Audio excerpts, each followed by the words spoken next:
Vamos a ver esos problemas del seminario. A ver qué pasó.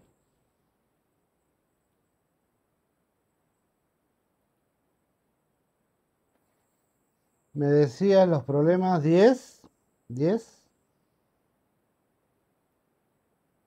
Sí, 10. el 10 y el 11. Sí, bueno, unas palabras previas.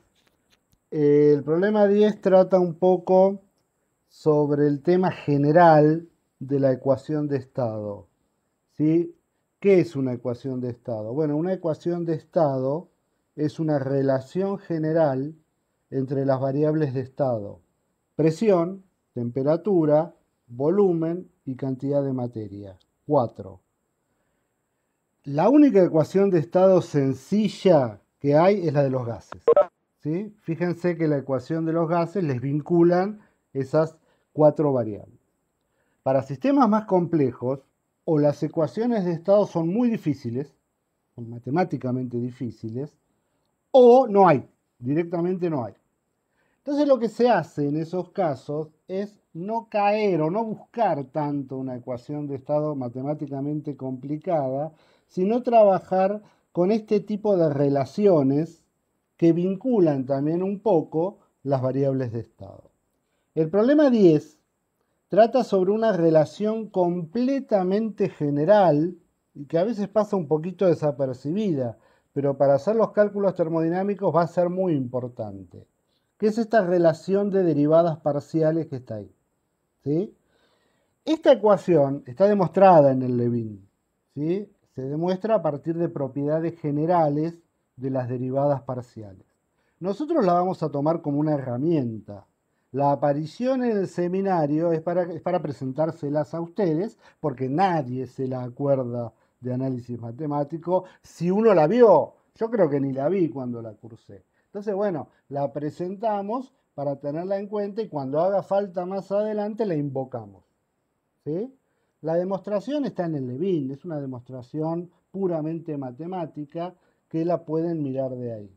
La cuestión es que cuando uno tiene un sistema con las variables de estado, presión, temperatura y volumen, o cualquier otras variables de estado, o cualquier otra función termodinámica, por ejemplo, ahora en un ratito, si tenemos tiempo, vamos a ver que la energía interna de un sistema depende de la temperatura y del volumen. Bueno, esas 3 variables también se podrían meter en este paquete. ¿Sí? Siempre que uno tiene una función de 2 variables, por decirlo de alguna manera, puede usar esta ecuación, esta relación de derivadas parciales que está acá. Esa es la idea general. Repito, la demostración está en el Levin, la pueden ver de ahí y nadie se las va a pedir nunca, porque esto es una herramienta nada más. ¿Sí? Es algo que vamos a usar más adelante. Respecto al ejercicio 11, ¿sí? El ejercicio 11 trata sobre una forma general de tratar los sistemas para los cuales uno no tiene una ecuación de estado muy fácil, entonces se trabaja usualmente con cantidades auxiliares. Esas cantidades auxiliares son los coeficientes de dilatación térmica, alfa, y de compresibilidad, kappa. ¿Sí? Esas cantidades nos dan una idea de cuán fácil o difícil es expandir un material en función de la temperatura o cuán fácil o difícil es cambiarle el volumen con la presión. ¿Sí? Esos dos parámetros son propiedades de cada material que se calculan de esa manera y me permiten a mí hacer cuentas, obtener relaciones entre volumen, presión y temperatura. ¿Mm? ¿Cuándo se usa esto? Bueno, en gases ideales no, porque en gases ideales uno tiene la ecuación de estado, entonces todo es más fácil laburarlo con la ecuación de estado. Pero en sistemas más complicados uno no tiene algo equivalente a la ecuación de estado. Entonces cae en estas cosas. Hasta ahí, más o menos, ¿sí? Más o menos se va entendiendo. Obtenga las expresiones de alfa y kappa para un gas ideal. Bueno, es simplemente reemplazar en la formulita con la ecuación del gas ideal y ver qué valores se obtienen para alfa y para kappa. Para un gas ideal, alfa es 1 sobre T y para kappa es 1 sobre P. ¿Sí? Es simplemente, por ejemplo, para sacar alfa, despejar el volumen de la ecuación del gas ideal, derivarlo respecto a la temperatura, dividirlo por el volumen y ahí obtienen el valor de alfa. ¿Sí? Para sistemas más complicados será otra cosa, pero siempre se va a sujetar, se va a atener a esa definición que está ahí. Bueno, obtener una, exprese el cambio en la presión con respecto a la temperatura a volumen constante en función de alfa y de kappa. ¿Sí? O sea, y nos dicen mirar el problema anterior. Bueno, si yo uso la ecuación que está en el ejercicio 10, acá tengo, fíjense, yo necesito calcular el cambio de la presión con la temperatura a volumen constante. Es casi lo mismo que es la última derivada del problema 10. Está al revés. En el problema 10 está invertida. Bueno, las derivadas parciales se pueden invertir. ¿Sí? Si yo tengo la derivada de la temperatura respecto a la presión a volumen constante y quiero calcular la inversa, lo único que tengo que hacer es invertirla. Dar la vuelta. Así que no hay problema con eso. Y fíjense que la primer derivada del problema 10 es prácticamente kappa. Y la segunda derivada es prácticamente alfa. Y esto es lo que yo quiero calcular. Entonces, a partir de esta expresión del problema 10, directamente, haciendo un poquito de álgebra, puedo obtener la derivada que a mí me piden. Para eso sirve esa ecuación del ejercicio 10. ¿Sí? Para relacionar entre sí derivadas parciales. En termodinámica todos son derivadas parciales. Entonces es necesario conocer las relaciones que conectan todas estas derivadas parciales, porque a veces lo que uno quiere calcular no sale de una, sino que hay que dar algún pasito previo. ¿Se entendió hasta ahí? Díganme que sí, díganme que sí. Sí, sí se entendió. Bueno, bien, me alegro. El punto C me dice que obtenga una expresión para el diferencial del volumen en términos de alfa y de kappa. Bueno, vamos a repasar un poquito de matemáticas. ¿De qué depende el volumen? Pónganle el volumen molar, así nos sacamos de encima el número de moles como variable. El volumen molar. ¿De qué depende? En general para cualquier sustancia. ¿Qué les parece? Ya lo dijimos acá, ¿no? Lo dijimos hace un ratito. Es una función de cuántas variables. El volumen. De la presión y la temperatura. De la presión y la temperatura, sí. Depende de la cantidad de materia también, o sea, del número de moles. Pero si usamos el volumen molar, el número de moles ya está considerado. Entonces es una función de dos variables. Estamos de acuerdo. No es una función de una sola variable, es de dos. Si yo quiero calcular el diferencial de una función de dos variables, ¿cómo lo hago? Análisis matemático 2, cálculo 2 o como se llame ahora. ¿Se acuerdan cómo se calcula? Yo les digo se acuerdan, pero es probable que en análisis matemático ni se lo hayan mencionado, porque todas las cosas que tienen aplicación práctica por ahí ellos no le dan mucha pelota. ¿Se acuerdan cómo calcular el diferencial de una función de dos variables? Si me dicen que no se acuerdan, no hay ningún problema. Yo no sé si en mi momento me acordaba. Yo la busqué, no me acordaba, pero. Está bien, O sea, busqué la. está bien, está bien. Respecto a lo que vos me decís, no tengas ningún, o sea, los seminarios son para buscar cosas. O sea, nadie va a hacer este seminario por iluminación, ¿sí? Va a abrir y le van a salir todos los ejercicios, no existe eso. O sea, acá hay que buscar, hay que revisar, hay que investigar y hay que preguntar. No hay otra para hacer.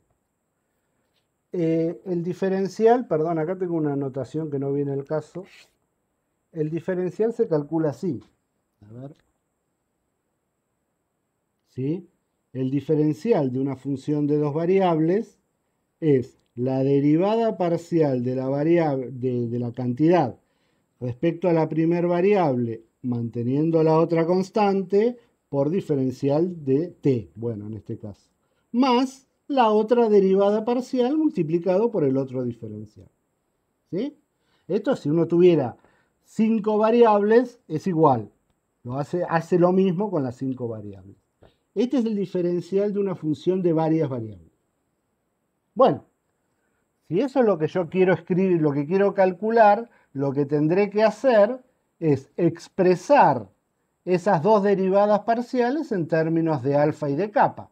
Pero bueno, son casi la definición, porque una de las derivadas que me aparece en el diferencial es esta y la otra es esta. Entonces la primera derivada será alfa por el volumen y la otra derivada será menos kappa por el volumen. Se reemplaza en la expresión y esa es la expresión general para el diferencial de volumen. ¿Sí? Simple y sencillo. Todo este tipo de cosas lo vemos en esta guía porque son cosas que uno tiene medio olvidadas o quizás ni vio nunca. Eso no me voy a poner a discutir eso ahora. Pero son cosas que son importantes, que después las vamos a ir aplicando, entonces las vamos viendo acá con un poquito más de tranquilidad, donde no hay mucho concepto nuevo. Hay herramientas nuevas, cositas nuevas que uno tiene que ir incorporando. Bueno, el inciso C, ¿sí? El inciso D, perdón, trata sobre la fórmula de la dilatación. Esta fórmula es una fórmula que se usa mucho cuando uno quiere estudiar la dilatación térmica, o sea, presión constante, sin variar la presión. Eso es cuando uno, por ejemplo, calienta algo a presión atmosférica y quiere ver cómo varía el volumen.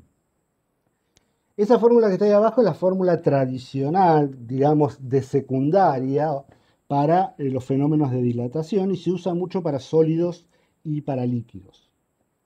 ¿De dónde sale esa ecuación? Bueno, esa ecuación sale de integrar la expresión anterior.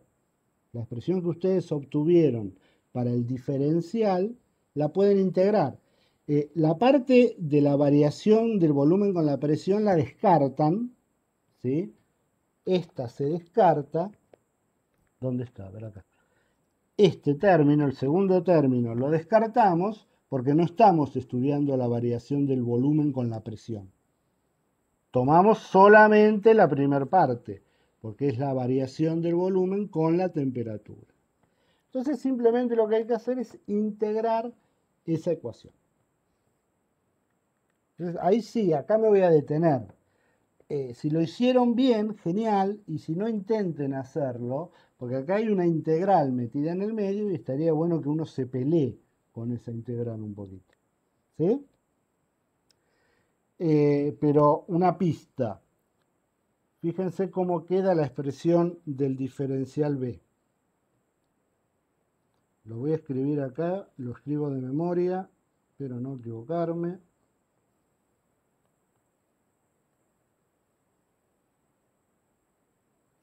La expresión del diferencial B queda así. En algún momento voy a aprender a usar una pantalla para escribir, pero bueno, por ahora nos arreglamos con esto. Ahí queda esa es la expresión del diferencial B que les piden en el ejercicio C. La parte de la presión la descartamos. La parte de la presión la tiramos porque estoy escuchando una interferencia de sonido. Gracias.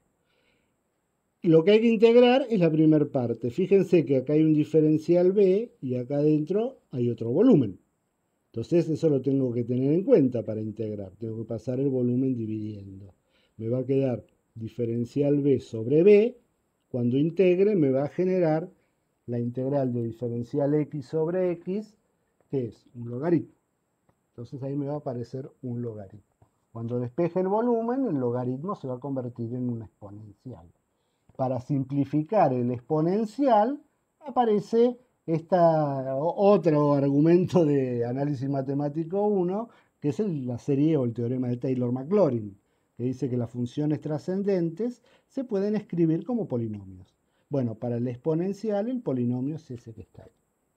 Entonces lo que hay que hacer a partir del resultado del ejercicio C es intentar llegar a una expresión del volumen que incluya un exponencial. Y después el exponencial lo reemplazamos por uno más el argumento del exponencial. Simple y sencillo. Es fácil de hacer. Hay que amigarse con algunos elementos de matemáticas, pero no es complicado de hacer. Intenten hacerlo y si no sale, consulten estas cosas vía foro, porque por ahí son cosas ya muy específicas, ¿no?, del manejo matemático. Así que si algo no sale, lo vemos a través del foro de consulta. Bueno, ahí terminó el seminario. ¿Quedó algo más del seminario 1 para revisar? Sí, profe, a mí me quedó una duda sobre el ejercicio 8A. No pude resolverlo.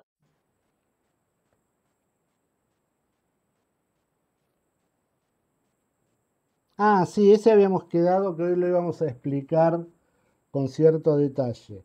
Bueno, ahí lo que van a necesitar es el diagrama de estados correspondientes, que es el que está acá, ¿sí?, al final del seminario.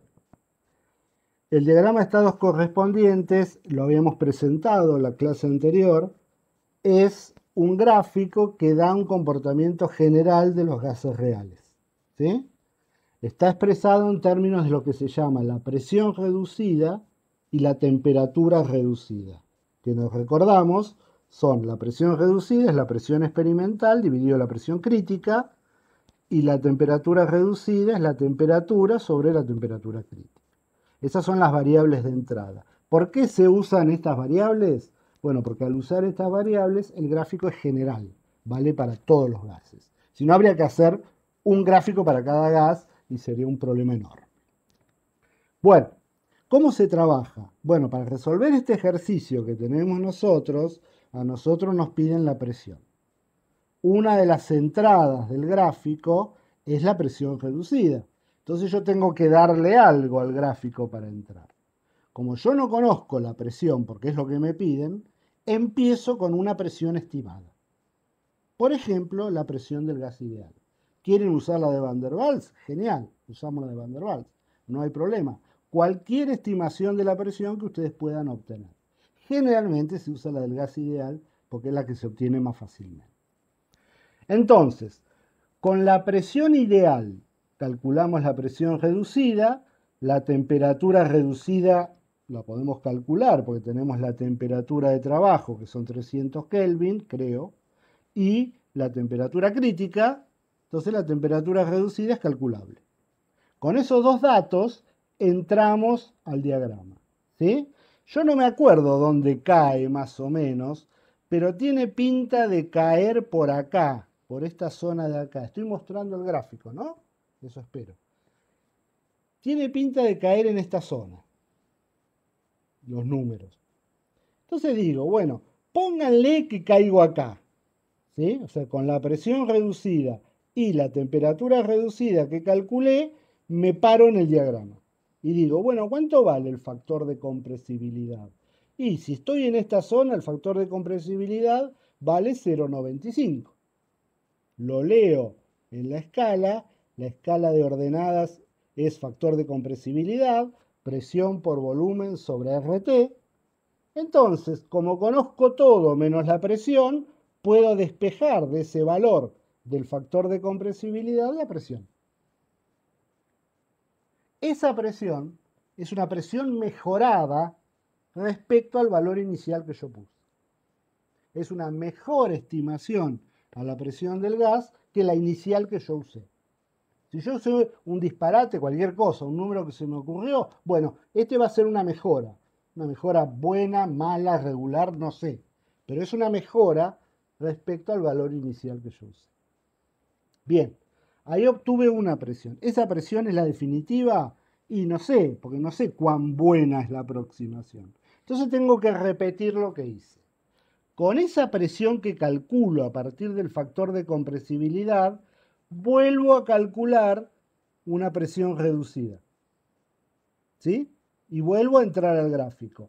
Me va a dar muy parecido, porque si yo partí de la ideal y el factor de compresibilidad me dio 0,95, acuérdense que para el gas ideal el factor de compresibilidad es 1. Entonces estoy más o menos en un gas que tiene un factor de compresibilidad muy cercano al ideal. No me va a cambiar tanto esa presión.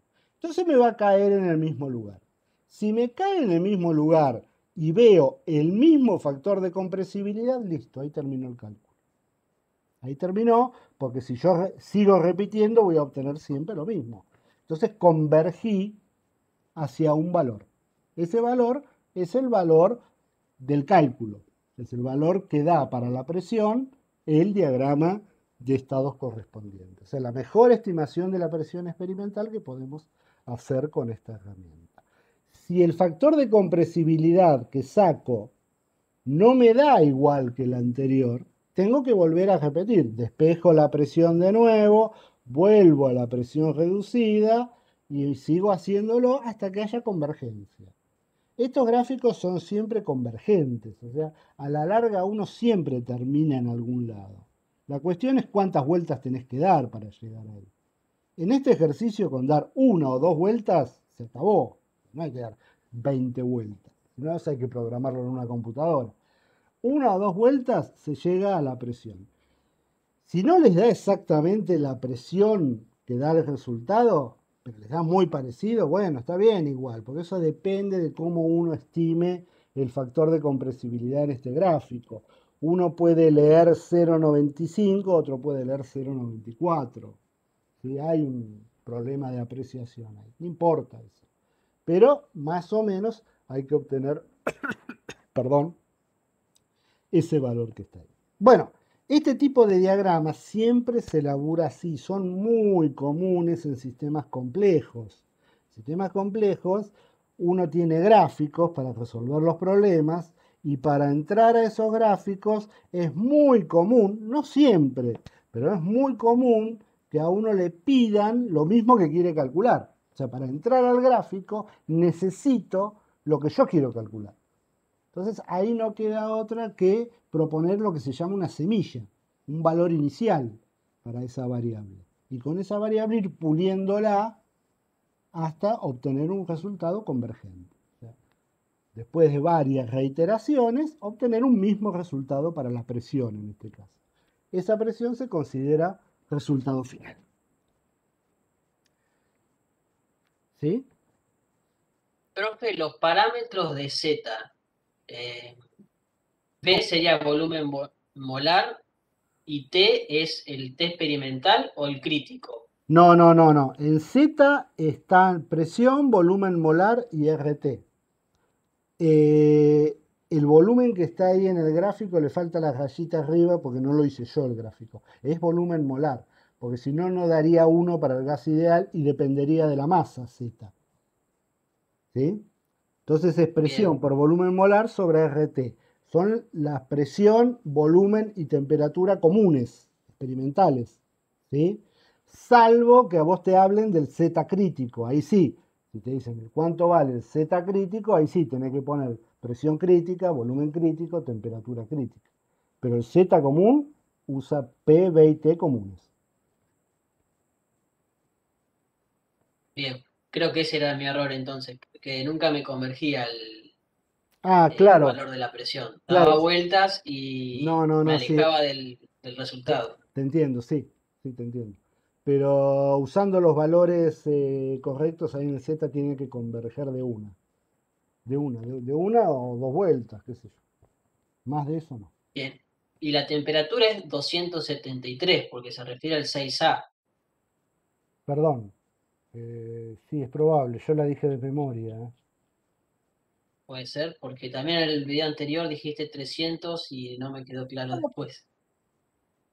Ah, se refiere al 6A, perdón, sí, tenés razón, son 0 grados. Bien, Sí, sí, sí, sí, yo mordí el palito con el 300 Kelvin, pero se refiere al inciso 6A, donde la temperatura son 0 grados, correcto, sí. Sí, sí. Bueno, si no hay más preguntas, ¿hay más preguntas respecto a este seminario?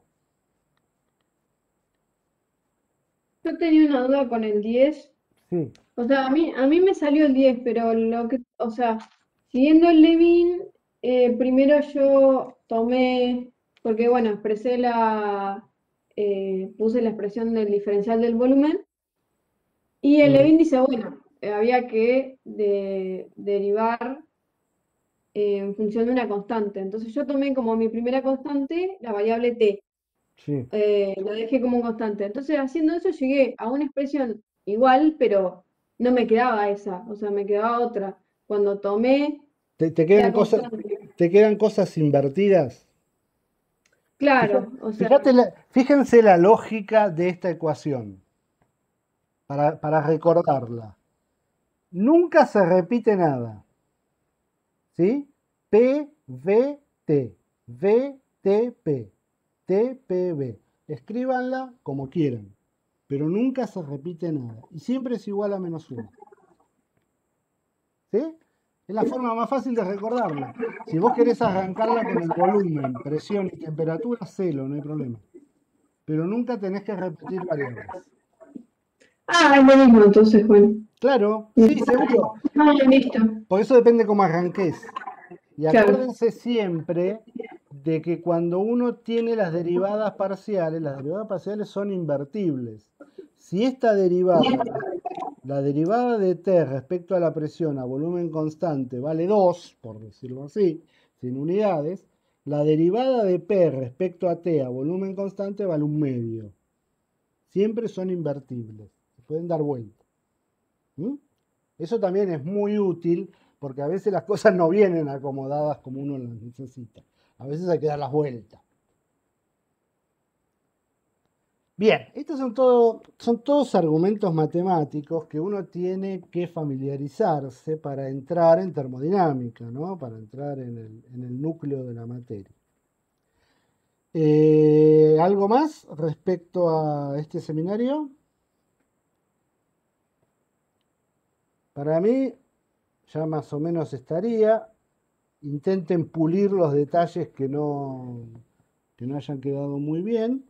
Y la idea, para no atrasarnos, porque les cuento algo más de las teorías. Cecilia tarda mucho con este tema, con el tema 1, pero los otros temas le mete pata. Entonces nosotros lo que vamos a hacer es hoy arrancar el seminario 2. Yo me animo a darles el seminario 2 porque es un tema que más o menos, uno ha visto en alguna materia anterior, es primera ley de la termodinámica, ¿no? Entonces vamos a intentar arrancar con algunos contenidos de este seminario. A ver, dejar de compartir. Profe, perdón, Sí, según el cronograma, sí. hay un parcial la semana que viene, pero no lo vamos a tener, ¿no? ¿Por qué no? No, Y porque no vimos nada. parcial no, pueden tener una actividad. Parciales no tenemos. ¿En el cronograma? No, parciales, Sí. no, lo que puede haber es una actividad. Ah, ahí me fijo bien entonces. Estoy intentando abrirlo. Primera evaluación, dice. Sí, es una actividad que se les entrega a ustedes pero lo vamos a, igual sí, porque entra segunda ley, así que lo vamos a tener que tirar un poquito para adelante, ¿sí? Vamos a, la semana que viene no va a poder ser, ¿sí? Así que lo haremos la semana entrante, la otra semana. ¿Mm? Igual las evaluaciones, ¿hablamos algo sobre estas evaluaciones? No. Las No, evaluaciones no hablamos nada. son actividades que se le dan a ustedes para que resuelvan en su casa, no son parciales. ¿Sí? Son problemas de seminario que se les dan a cada, son individuales y ustedes lo tienen que resolver. Tienen prácticamente un día para resolverlo, un poquito menos. lo pueden resolver con todo el material bibliográfico que consideren adecuado, no lo tienen que hacer solos, ¿sí? Lo pueden hacer con libro abierto, como ustedes quieran, y después lo tienen que entregar y se evalúa. Eso es una evaluación. Pero sí, para que entre segunda ley tenemos que tirarlo un poquito porque segunda ley la vamos a ver. La empezamos hoy y la terminamos la semana que viene. Así que vamos a tener que tomarlo la otra semana. Bueno, esa semana ustedes conmigo no tienen clase, tienen la resolución del ejercicio. Ese día se dedican a eso. Igual tienen un plazo de tiempo amplio, ¿sí? Tienen, qué sé yo, 8 horas, pónganle, para hacer el ejercicio, 10 horas. Así que el margen es amplio por si alguno, qué sé yo, labura, ese día tuvo un problema, bueno, es un rango amplio. Son típicamente 2 ejercicios. Así que bueno, quedamos así. Pero hoy empezamos con primera ley y segunda, o sea, las dos al mismo No, tiempo. no, hoy vemos primera ley. Ah, bueno, No, segunda ley todavía no.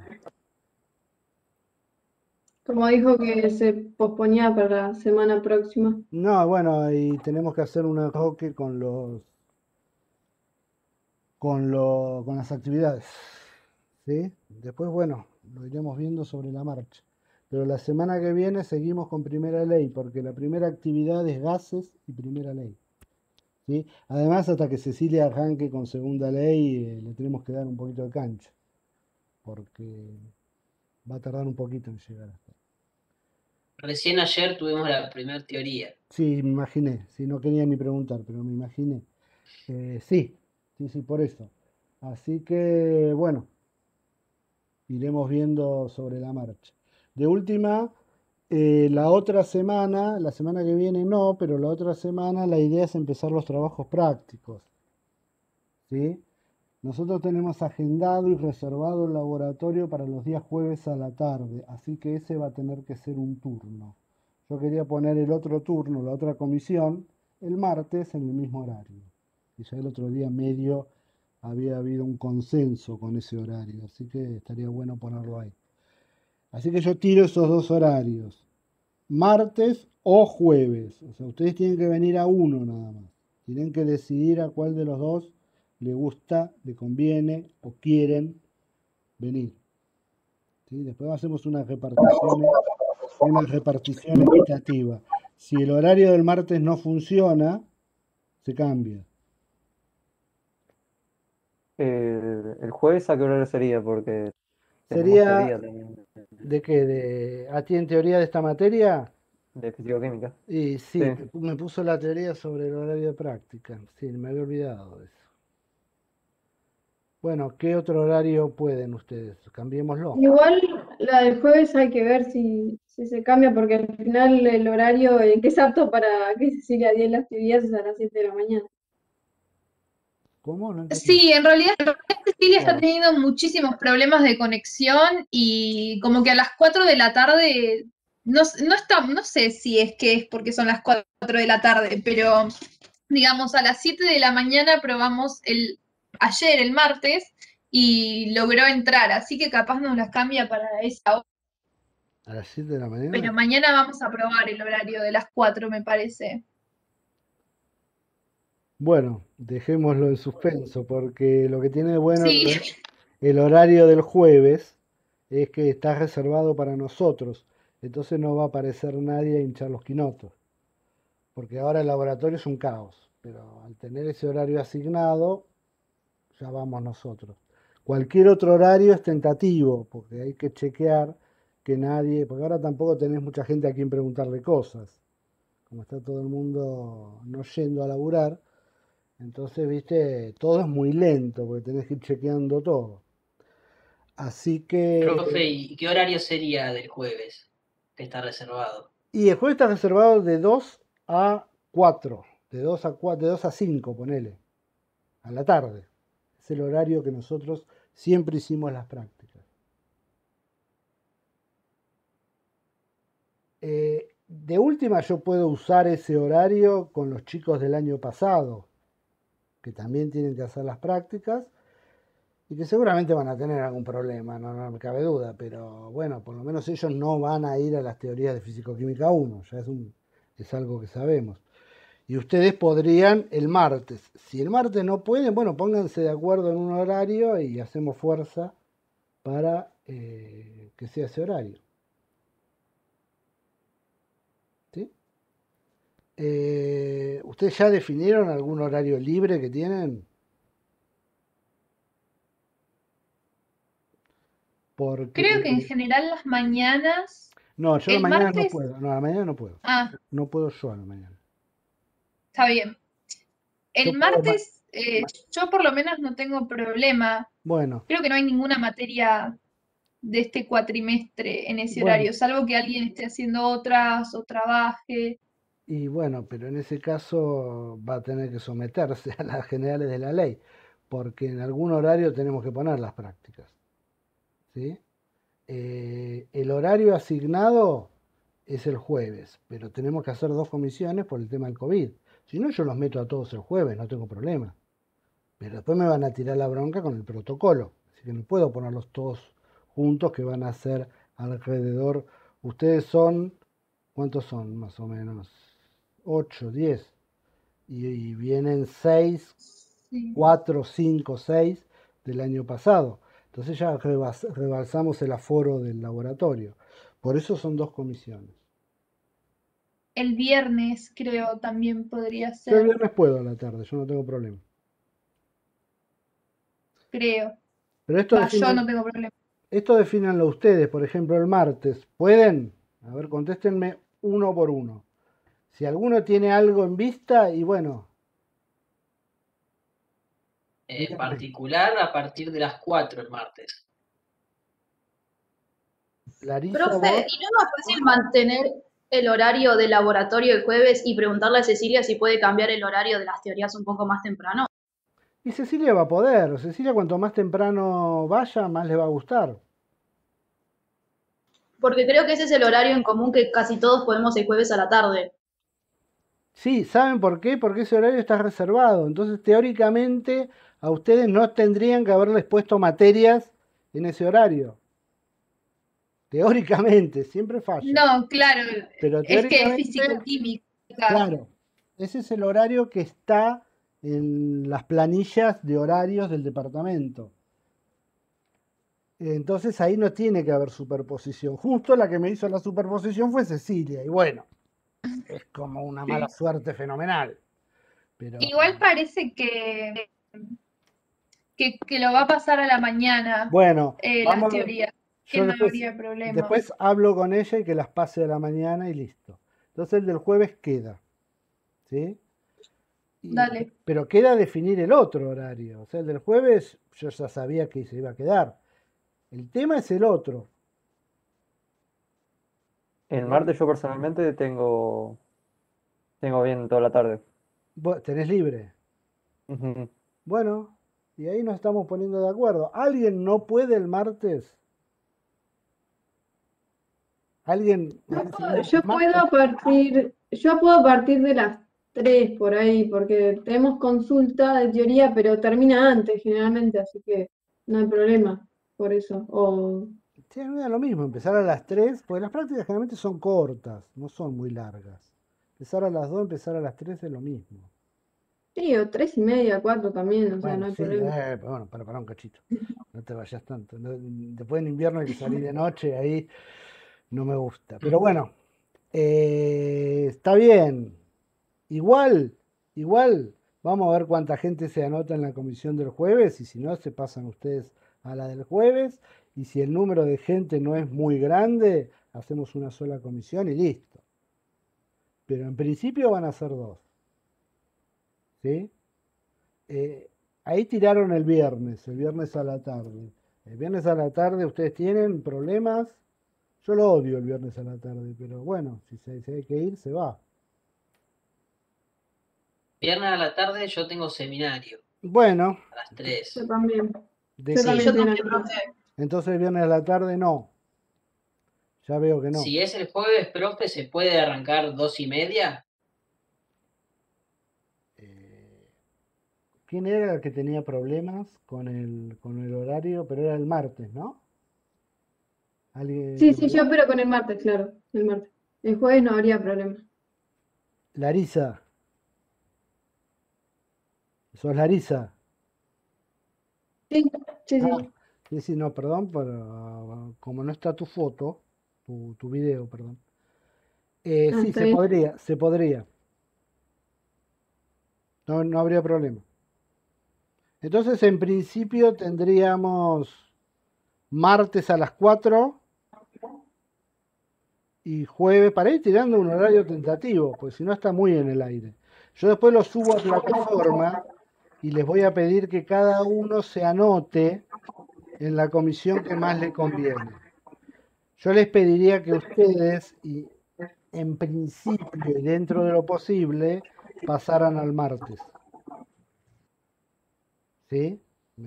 Preferiría eso. Pero el que no puede, bueno, vaya el jueves. No, no hay historia. ¿Sí? Bueno, entonces después nos inscribimos vía plataforma. Mándenme un mensajito con la plataforma a cuál de los dos horarios prefieren ir. Y esto se arrancaría no la semana que viene, la otra. Que si mal no calculo ya estaríamos en mayo. ¿Mm? Así que bueno, yo después voy a subir a la plataforma la semana que viene, subo los trabajos prácticos con todo el material accesorio de los trabajos prácticos de laboratorio. Así lo van mirando. Bueno, no quedamos muy arreglados, pero por lo menos dimos un paso adelante. ¿Algún comentario más respecto a esto? A estos temas organizativos. Es un bajonazo que recién hayan visto una sola teoría, porque nos vamos a atrasar un poquito. Pero yo ya les advertí, los seminarios van más rápido, por lo menos ahora, después se nivelan. Al principio el seminario va más rápido que la teoría. Eso prepárense y tengan en cuenta que por lo menos la primera parte de la materia va a ser un poquito así. Bueno, Cecilia está viendo meter clases extra para recuperar lo que perdimos, pero y sí, es todo todo. depende de cómo anda su internet, sí, la verdad. Bueno, yo voy a intentar hablar con ella, porque ese tema del internet hay que solucionarlo. Eh, Pasa que cualquier cosa que le digo va a ser medio chocante. Así que bueno, intentemos que se solucione solo de ser posible. Bueno, lo que vamos a ver ahora, vamos a arrancar un poquito con el tema de segunda ley de la termodinámica, donde vamos a ver los conceptos de energía y de entalpía. Les repito que este tema es un tema que ya se vio en, no sé cómo se llama ahora la materia, introducción a la química, química general o alguna de sus reencarnaciones. Se ve este tema y lo que vamos a ver nosotros es esencialmente lo mismo, es el puntapié inicial para entrar en termodinámica. Lo que sí es que le vamos a poner un poco más de condimento en todo lo que sea la matemática. ¿Sí? Así que bueno, hay que prepararse por verlo de ese lado. Sin embargo, tampoco vamos a hacer una termodinámica muy física o una termodinámica muy matemática, muy abstracta. Vamos a ir siempre a las cuestiones que más nos interesan dentro del panorama de la química. Bueno, la primera ley de la termodinámica trata sobre la energía de los sistemas. El concepto de energía es un concepto bien intuitivo, que no necesita mucha explicación.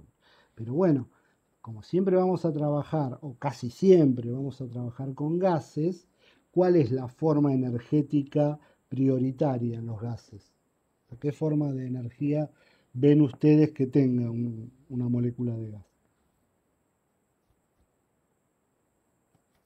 ¿Cuál es la Cinética. cinética? Exactamente. El gas tiene fundamentalmente energía cinética, ¿sí? Después va a tener lo que se llama energía interna, las moléculas de gas, que son básicamente rotaciones y vibraciones, ¿sí? Pero fundamentalmente un gas, por ejemplo, un gas monoatómico, como podría ser un gas noble, la única forma de energía que tiene es la energía debido a su movimiento, o sea, energía cinética. Nosotros ya sacamos una expresión para la energía cinética de un gas en el seminario anterior, que valía 3 medios de RT. O sea, esa es la energía cinética promedio por mol de gas, ¿sí? Para la energía cinética de un gas. Entonces ya algo tenemos visto. Cuando el gas no sea unimolecular, sino que sea, no sea, la molécula de gas no sea, no esté compuesta por un solo átomo, a eso quise decir, sino que sea realmente una molécula formada por varios átomos, vamos a tener, además de energía interna, vamos a tener energía vibracional y energía rotacional. Eso después lo iremos viendo lentamente a medida que vaya apareciendo. La primera ley de la termodinámica es muy conocida, dice que la energía no se crea ni se destruye. O sea, el contenido total de energía del universo es siempre el mismo. Si la energía se transforma, no se destruye ni se crea.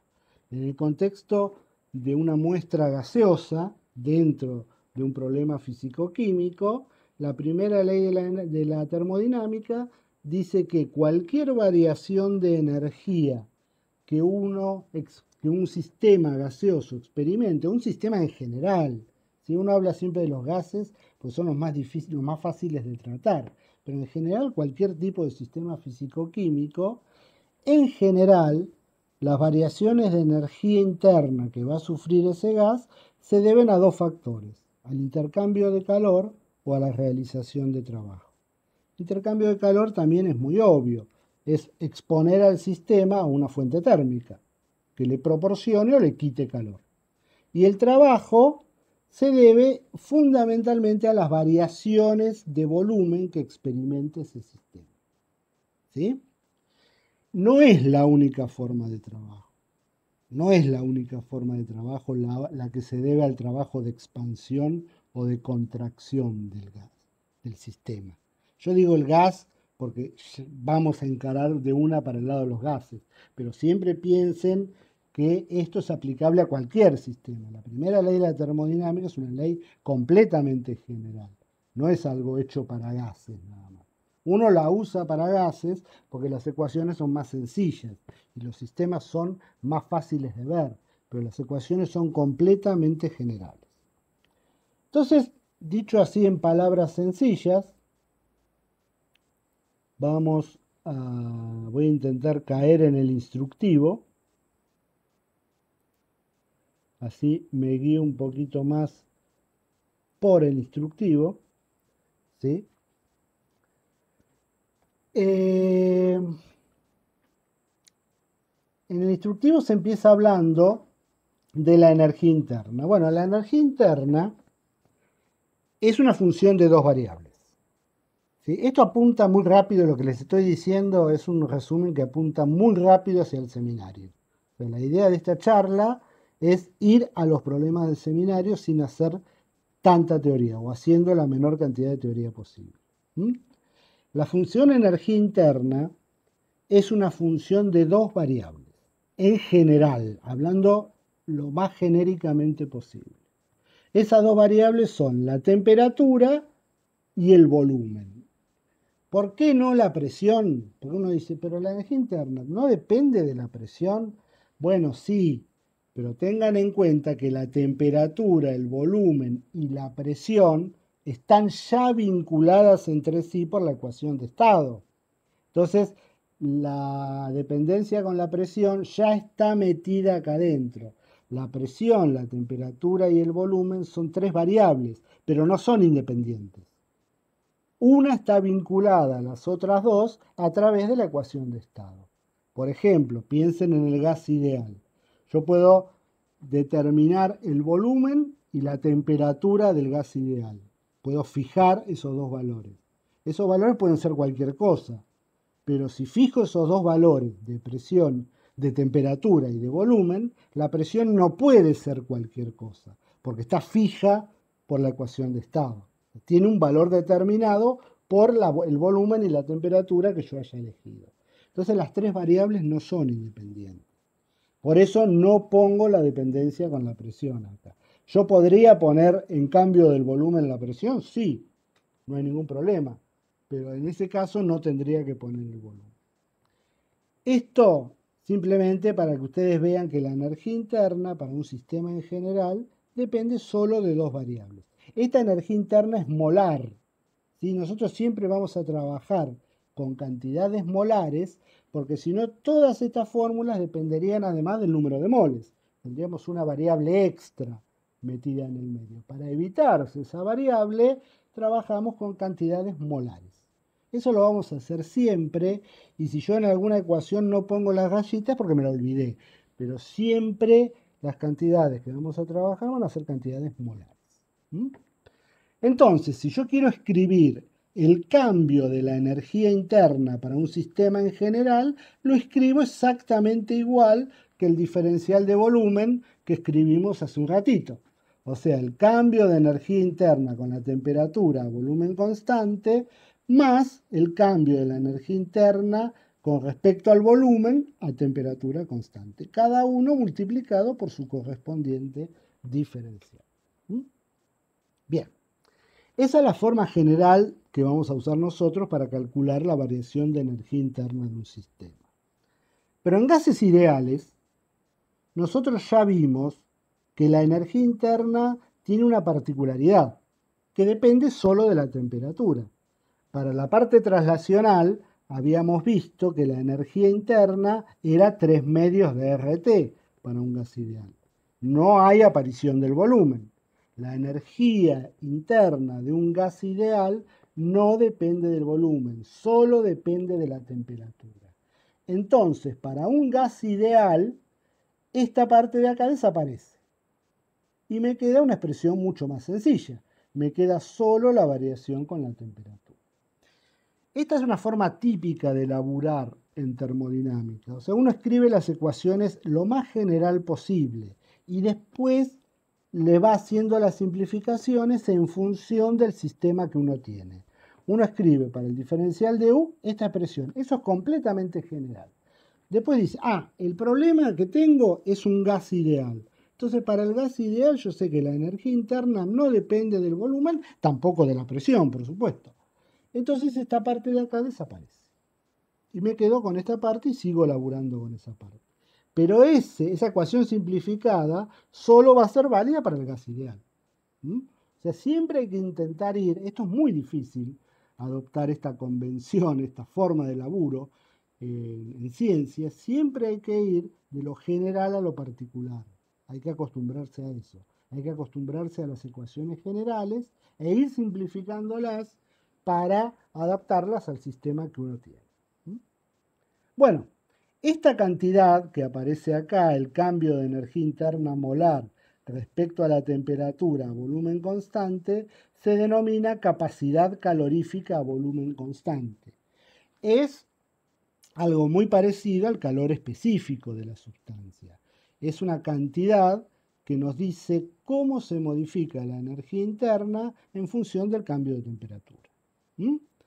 Para los gases vamos a tener dos tipos de capacidades caloríficas. Por ahora solo definimos la capacidad calorífica a volumen constante.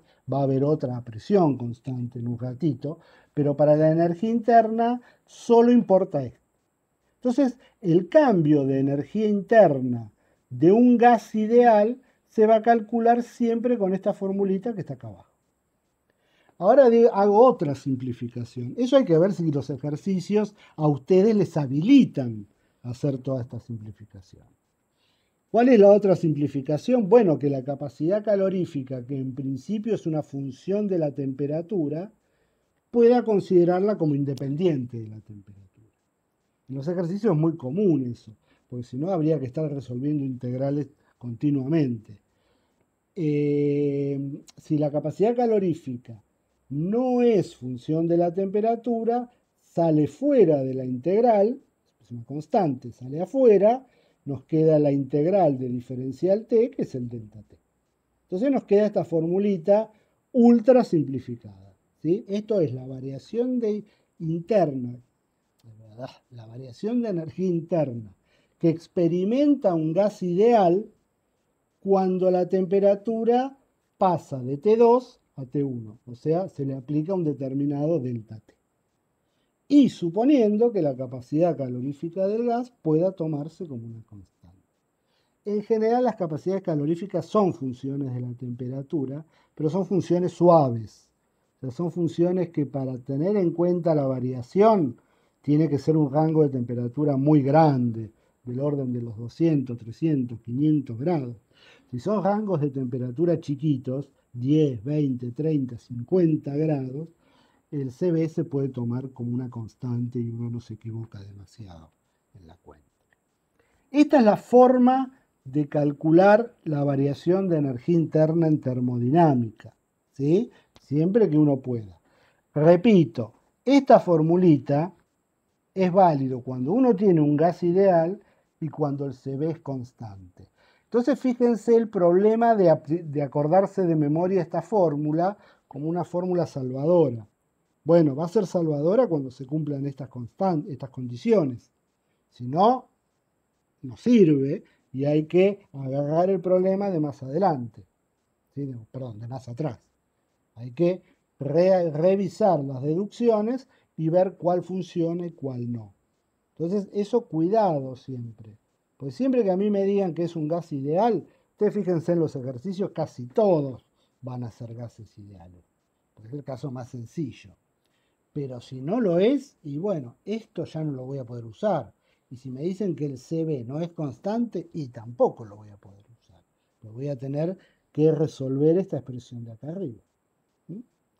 Muy importante eso. Eso es como una forma de trabajo en termodinámica. Bien, eso en lo que respecta a la variación de energía interna. ¿Sí? ¿Qué pasa con la primera ley? Bueno, la primera ley es esta que está planteada acá. Toda variación de energía interna en un sistema se tiene que deber a calor intercambiado o trabajo realizado. ¿Sí? Los trabajos para nosotros por ahora, repito, por ahora son trabajos de expansión. Son trabajos debido al cambio de volumen. Ese no es el único trabajo posible. El otro trabajo típico que vemos en química es el trabajo eléctrico, que va a ocurrir cuando uno tenga reacciones redes. Por ahora eso no lo vemos, pero guarden en un huequito que va a haber después otros tipos de trabajo. Por ahora, el único tipo de trabajo es un trabajo de expansión. Como es un trabajo de expansión, usamos la física y decimos que el trabajo se define como menos la integral. Esta es una integral muy particular que se llama integral de trayectoria o integral de camino, que se ve en análisis matemático. Si no se la acuerdan, ni importa mucho, porque acá la vamos a trabajar de una manera muy directa. Es la integral, rebobino, entre el estado inicial y el estado final de la transformación de la presión diferencial volumen. La presión es la presión externa que se aplica sobre el gas. Ustedes piensen en un émbolo donde hay un gas, hay un frasco con gas, hay un émbolo y encima del émbolo se ejerce una determinada presión. Si el gas está en equilibrio térmico y mecánico, la presión externa del gas es igual a la presión interna del gas. Cuando tenemos esa situación en que el sistema está en equilibrio mecánico, en ese caso decimos que el proceso de expansión es un proceso reversible. Y ahí se puede cambiar la presión externa del gas, que es la que va en la fórmula física, por la presión del gas, que es la que nosotros vamos a sacar de alguna formulita. Por ejemplo, de la ecuación del gas ideal.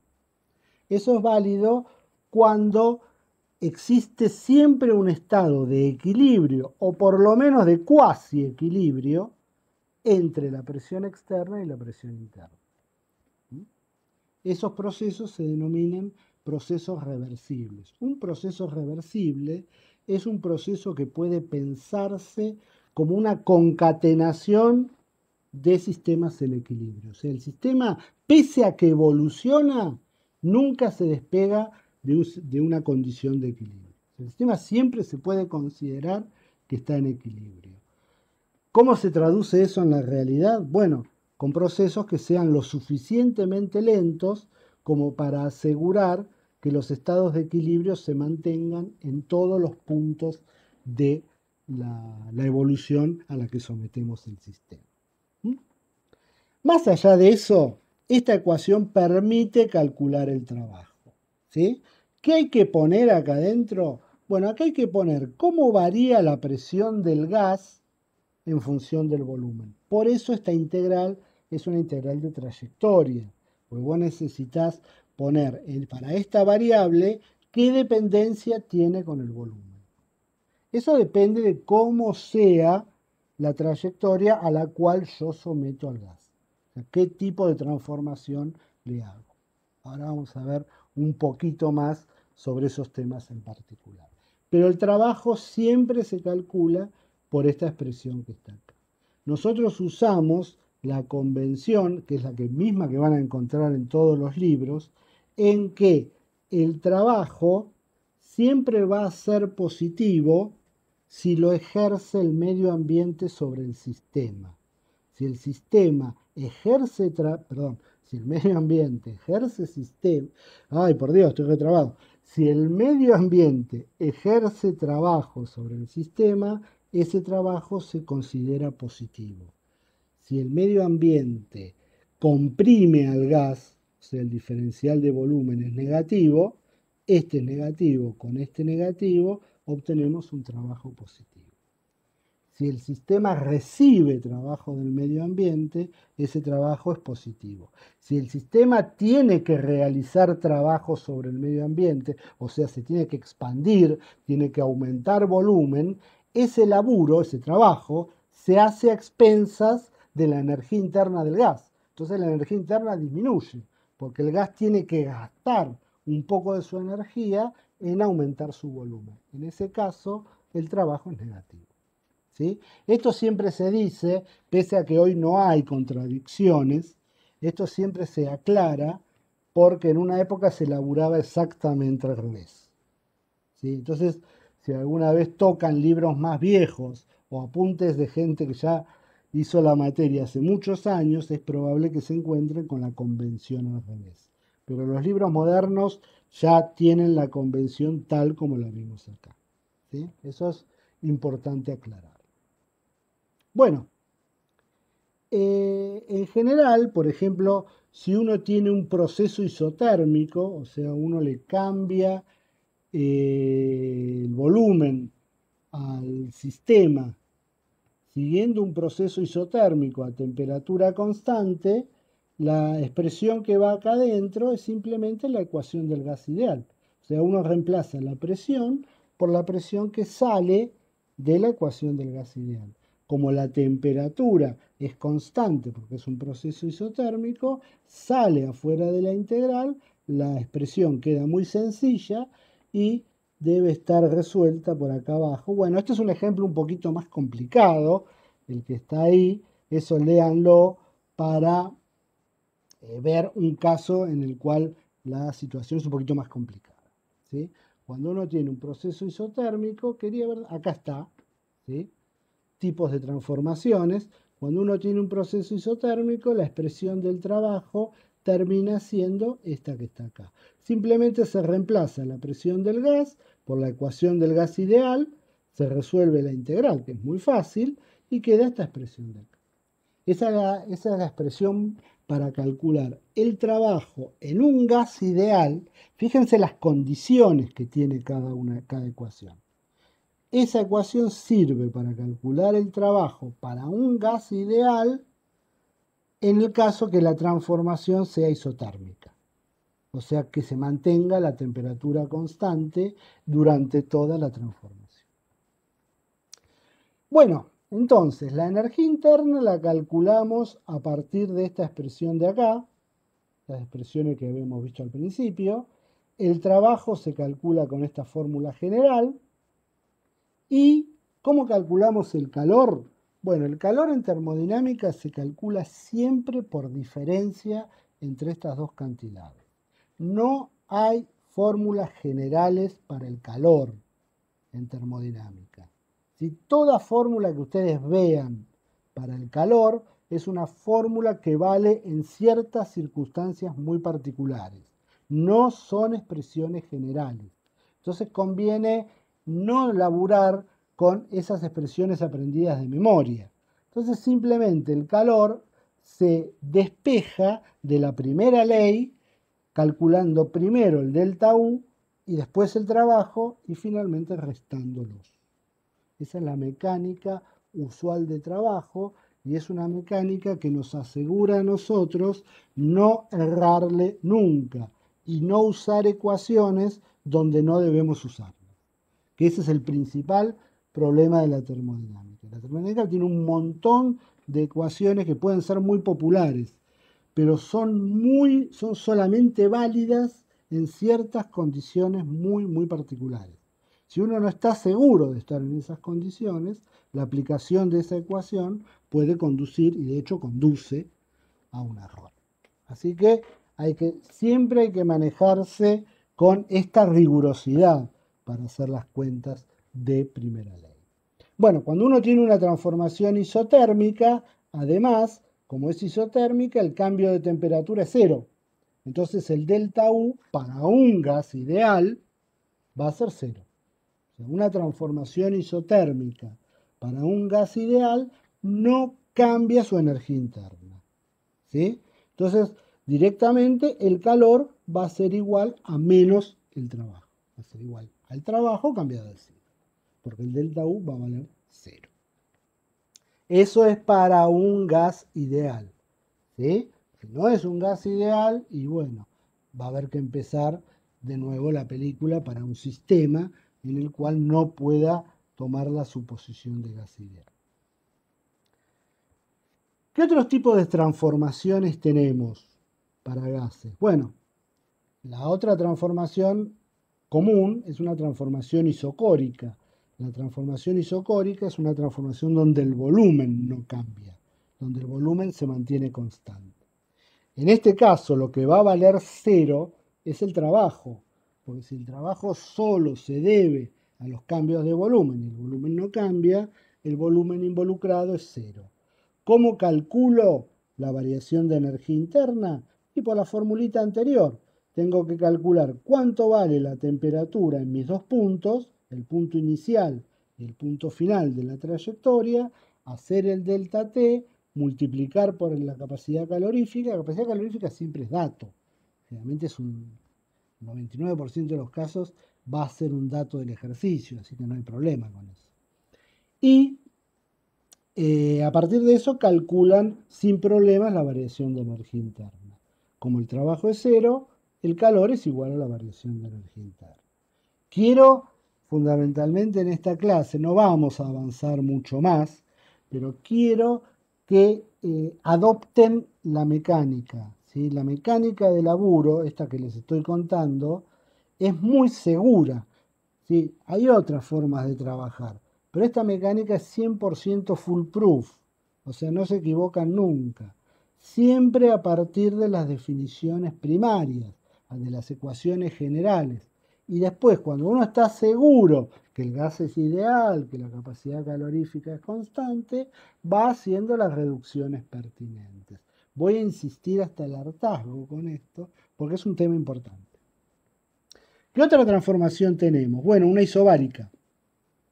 En la isobárica la presión es constante. Entonces, cuando tenemos este tipo de transformaciones, no tenemos ninguna de las tres cantidades que valga cero. O sea, ni el calor, ni el trabajo, ni el delta U van a valer cero. Entonces, bueno, igual que antes, hay que ir calculándolas una por una.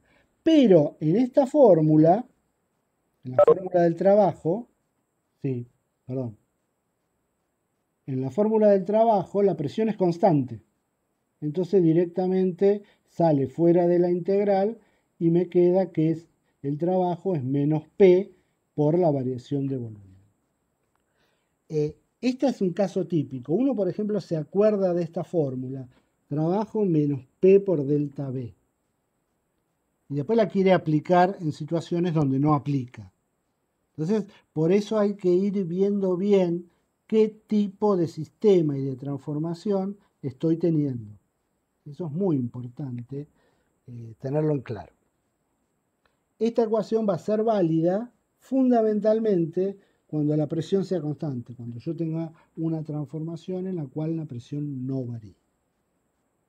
Estas formulitas que yo puse al final, no hace falta que ustedes las usen, ni hace falta que las empleen en los ejercicios. Son simplemente para mostrar que cada una de las cantidades se van a poder calcular a partir de la información que me da el ejercicio. ¿Sí? No hace falta en una transformación isobárica que ustedes usen esta ecuación. ¿Sí? Hagan el problema, desarróllenlo como a ustedes les salga el problema. No es necesario pasar necesariamente por esto. Esto es simplemente para ver que si tengo la presión, los dos volúmenes, ya puedo calcular el calor involucrado. Una forma explícita de poner las cantidades que a mí me hacen falta para hacer la cuenta, pero no son imprescindibles.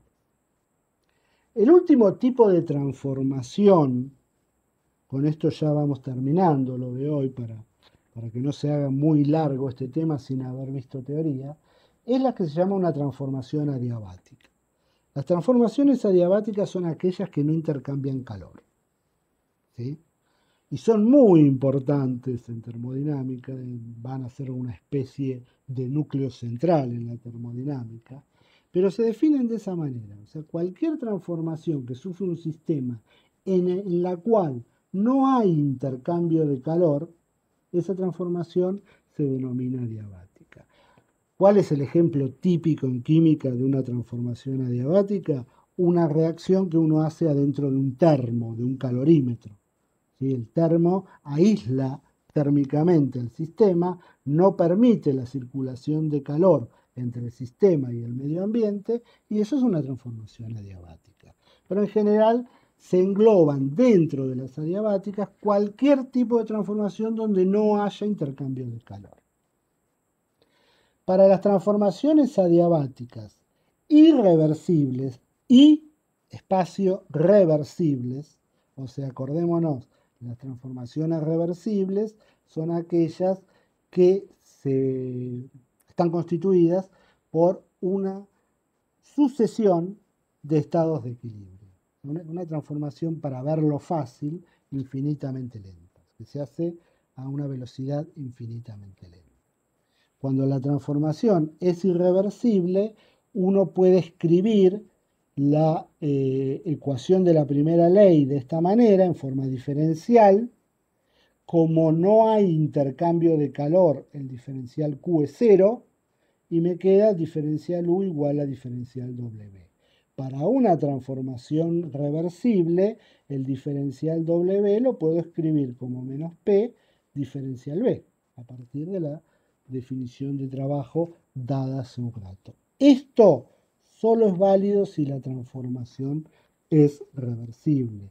Va a haber muchas transformaciones adiabáticas que van a ser irreversibles. Bueno, en ese caso, todo lo que deduzcamos hasta ahora no va a ser válido. ¿Cómo sabemos nosotros si la transformación es reversible o irreversible? Bueno, el ejercicio lo va a decir, ¿sí? O sea, no, este es un tema más para discutir en teoría. Ustedes a veces uno se preocupa, pero ¿cómo me doy cuenta si la transformación es reversible o no? Bueno, el ejercicio se lo va a decir. Y los casos de transformaciones irreversibles más notorios los vamos a ver en un ratito. Así que uno va a tener un buen control sobre el tema de la reversibilidad.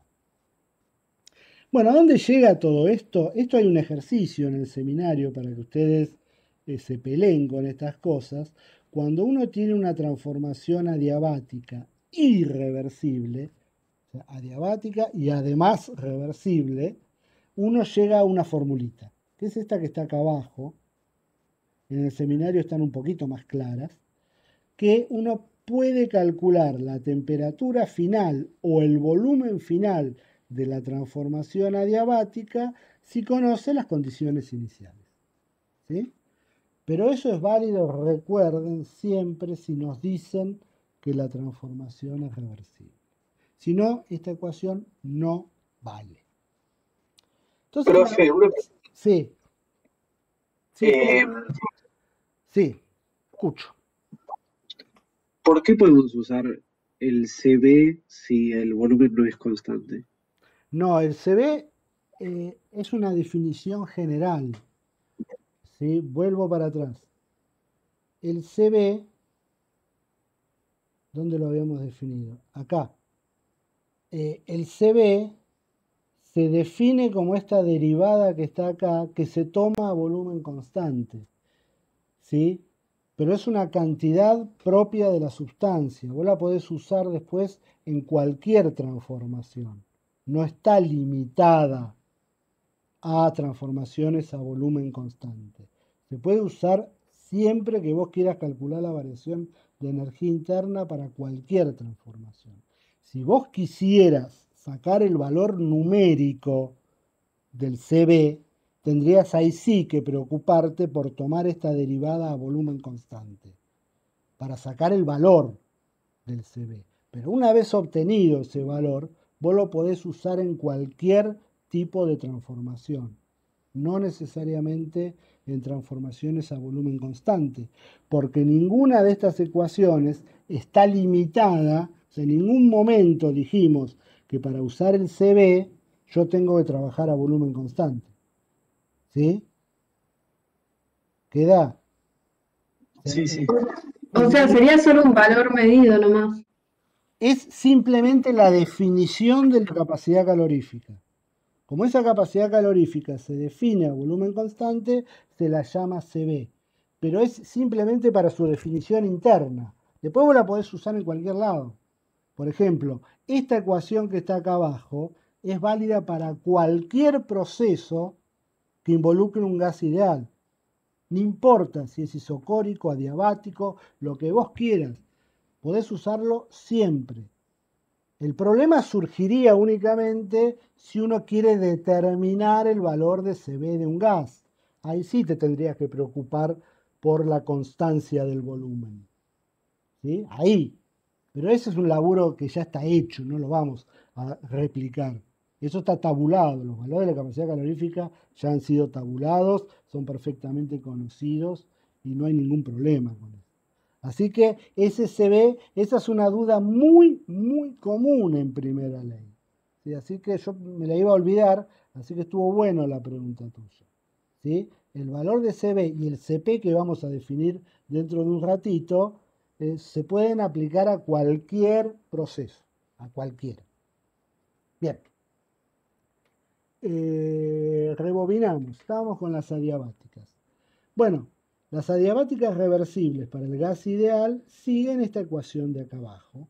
Y voy al seminario momentáneamente, para que ustedes vean que esas ecuaciones tienen una serie de formas equivalentes. ¿Sí? La más sencilla de todas es esta que está acá, la primera. Esto me dice que para una transformación adiabática cualquiera que involucre un gas ideal y que sea reversible, la presión y el volumen inicial y la presión y el volumen final de esa transformación tienen que estar conectados por esta formulita. ¿Qué es el gamma? Bueno, el gamma es el cociente de las dos capacidades caloríficas. Yo el CP todavía no lo definí, pero va a ser distinto al CB. Y para gases ideales van a ser fácilmente calculables los dos. Ese gamma es el cociente de las dos capacidades caloríficas, a presión constante y a volumen constante. Esto siempre va a ser válido. Eso siempre es calculable. Bueno, vuelvo al instructivo. Esto está demostrado en todos los libros, en todos los apuntes de primera ley, está la demostración de la ecuación adiabática. ¿Sí? Para nosotros Para mí, por lo menos, en lo que hace a las actividades y a algún eventual parcial, las demostraciones no son importantes, ¿sí? Para el final, háblenlo con Cecilia. Ella tampoco es muy dada a las demostraciones, ¿sí? Por ahí en teoría les da mucho y ustedes se abruman como diciendo, esto no me lo voy a aprender ni en 800 años. Bueno, no se hagan mucho problema con eso porque las demostraciones por ahí ustedes las estudian para estar seguros y para que no los agarren con eso, pero no son parte esencial de la materia, ¿sí? La parte matemática es importante en lo que hace a las cuentas, a las operaciones, a sacar resultados, pero las demostraciones no son muy importantes.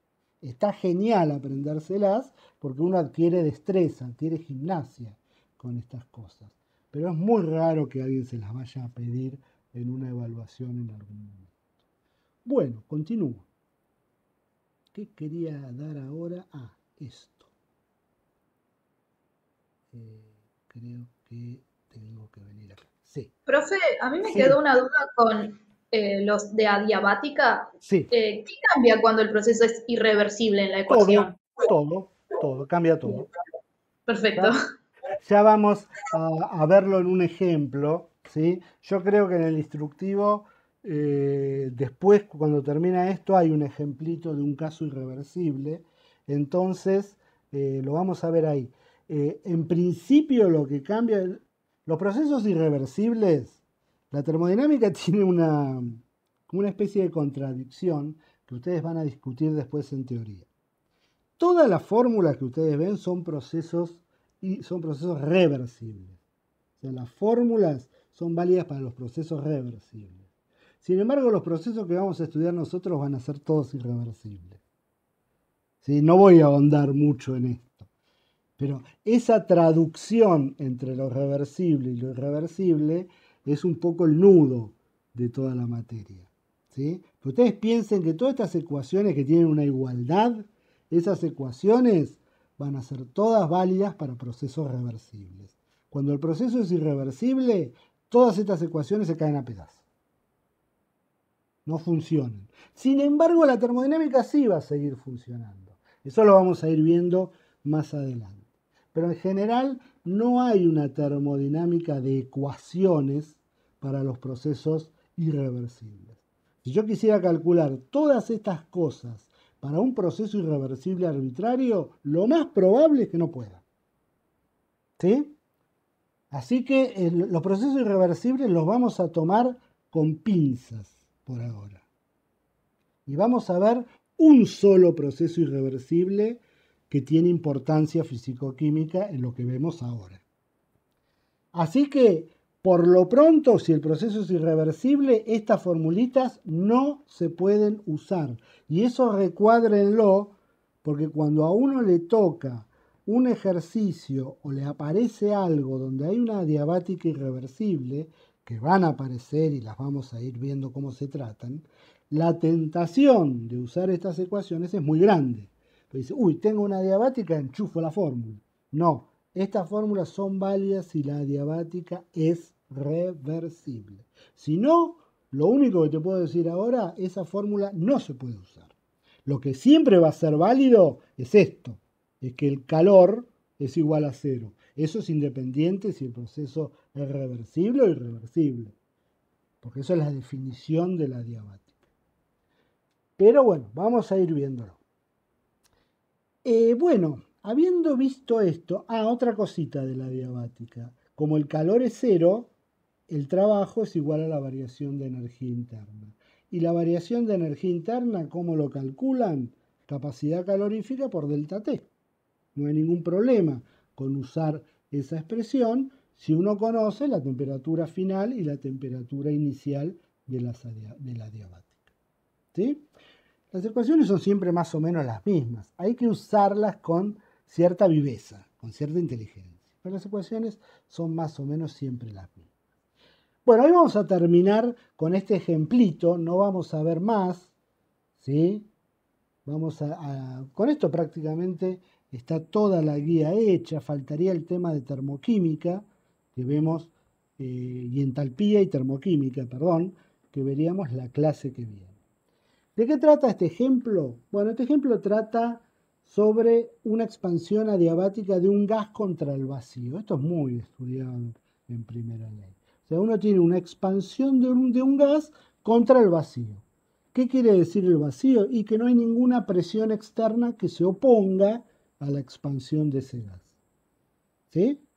O sea, no hay una presión externa que me frene la expansión del gas. Por ejemplo, si alguna vez vieron una cámara de vacío, cuando uno abre una llavecita, el aire entra apresuradamente a la cámara de vacío porque no hay ninguna presión que se oponga a la expansión del gas. Ese es el caso típico, arquetípico de un proceso irreversible. O sea, la expansión de un gas contra el vacío es el ejemplo de cabeza de un proceso irreversible. ¿Sí? ¿Por qué es irreversible? Porque no es posible hacer ese proceso mediante una consecución, mediante una secuencia de situaciones de equilibrio. Y por supuesto, es imposible volverlo atrás. Una vez que el gas ocupó el vacío, chao, sonaste, no lo podés volver a la situación anterior. Ahí viene un poco el significado intuitivo de la palabra irreversible. No se puede volver atrás porque no hay estados de equilibrio involucrados. La expansión es una expansión, por decirlo así, a lo bestia. ¿Sí? Incorpórenlo como el ejemplo típico de proceso irreversible. Bueno, ¿qué pasa cuando uno tiene una expansión adiabática de un gas contra el vacío? Bueno, pasa algo muy simpático, porque todo vale cero. Vamos a ir viéndolo uno por uno. Es adiabática, calor cero. El trabajo es cero. ¿Por qué? Porque el trabajo involucra la presión externa del gas. Y acá la presión externa es cero. Entonces no hay trabajo. O sea, el gas no tiene que hacer ningún trabajo para expandirse porque no hay ninguna fuerza que se le esté oponiendo. Entonces tampoco hace trabajo. Si no hay calor y no hay trabajo, la variación de energía interna es cero. ¿Para quién? Para un gas ideal. ¿Sí? ¿Por qué? Estoy hablando mal, disculpen. Para un gas en general, ¿sí? Estas dos consideraciones que hicimos son absolutamente generales. O sea, es adiabático por definición y el trabajo es cero. Entonces, el delta U para este proceso va a ser cero. ¿Sí? O sea, no cambia nada en el gas. Fíjense, si fuera un gas ideal, esto que dijimos hasta ahora es válido para cualquier gas. Un gas real, cualquier cosa. Un líquido eventualmente. Pero si ahora restringimos a un gas ideal. Para un gas ideal, la variación de energía interna es CB por delta T. Pero si el delta U es cero, la capacidad calorífica nunca es cero, el delta T va a valer cero. Entonces, para un gas ideal, una expansión en el vacío también es un proceso isotérmico. Y acá viene una cuestión. Fíjense lo siguiente.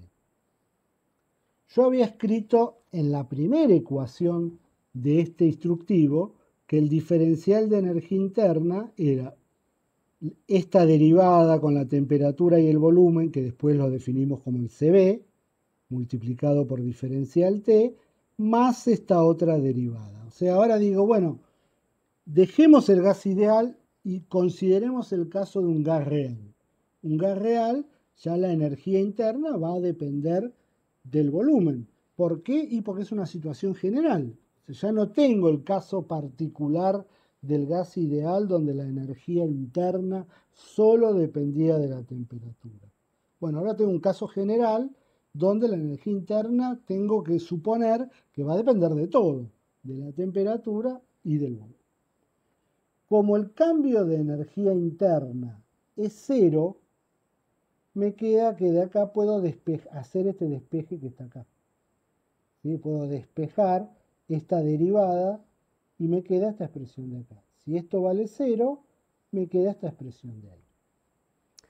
Esta derivada es una derivada muy importante en la fisicoquímica de gases, pero todavía no nos da el cuero para meternos e intentar calcularla, ¿sí? Lo vamos a hacer en los seminarios que siguen. Pero bueno, la presentamos. Esto es la variación de energía interna con el volumen a temperatura constante, ¿sí?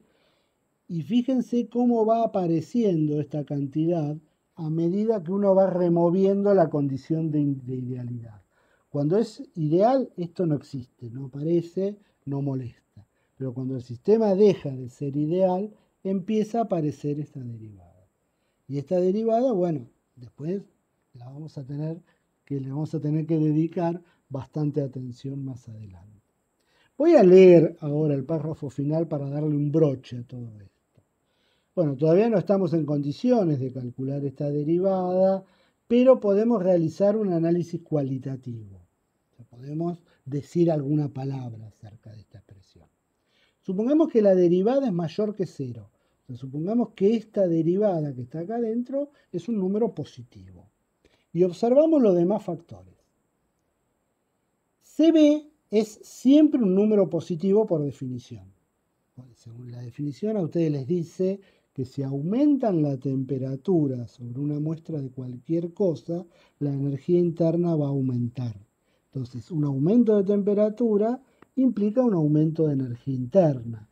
Entonces, el CB siempre va a ser una cantidad positiva. El diferencial de volumen es positivo porque estamos viendo una expansión. Eso no lo dije, se me pasó. Sí, es la expansión del gas en el vacío. Es lo mismo que el título general que estaba acá. Perdón, ahí me mareé yo. El diferencial de volumen es positivo porque es una expansión. El gas se está expandiendo. Entonces tengo positivo, positivo, positivo, pero acá hay un signo menos. El diferencial T va a ser negativo. ¿Qué quiere decir eso? Bueno, que en estas condiciones un gas real, cuando se expande en el vacío, se enfría. Eso se denomina el efecto Joule. Y es un efecto que vamos a estudiar con más detalle en los seminarios que vienen.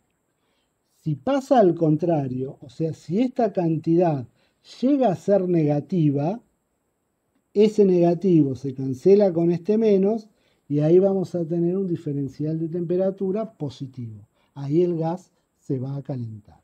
Un gas real, esto para el gas ideal no existe. El gas ideal no cambia temperatura al sufrir una expansión en vacío. No tiene efecto Joule, no tiene cosas raras. Esto es solo para los sistemas no ideales. Por ejemplo, un gas real. El gas real, al expandirse en vacío, se puede o enfriar o calentar según cuál sea el signo de esta derivada. De lo que va a depender esta derivada, lo veremos en clases posteriores. Bueno, por hoy nada más. Queda el tema de entalpía y termoquímica para ver la semana que viene, ¿sí? Avancen todo lo que puedan en este seminario. Si aparecen cosas vinculadas con entalpía, lo pueden leer de acá, es muy fácil, ¿sí? El tema de entalpía es como una extensión de lo que acabamos de decir, no tiene mucha historia. Y el tema de termoquímica, que está acá abajo, ya también lo han visto en otras materias, el cálculo del delta H de reacción. Así que son todos temas más o menos conocidos.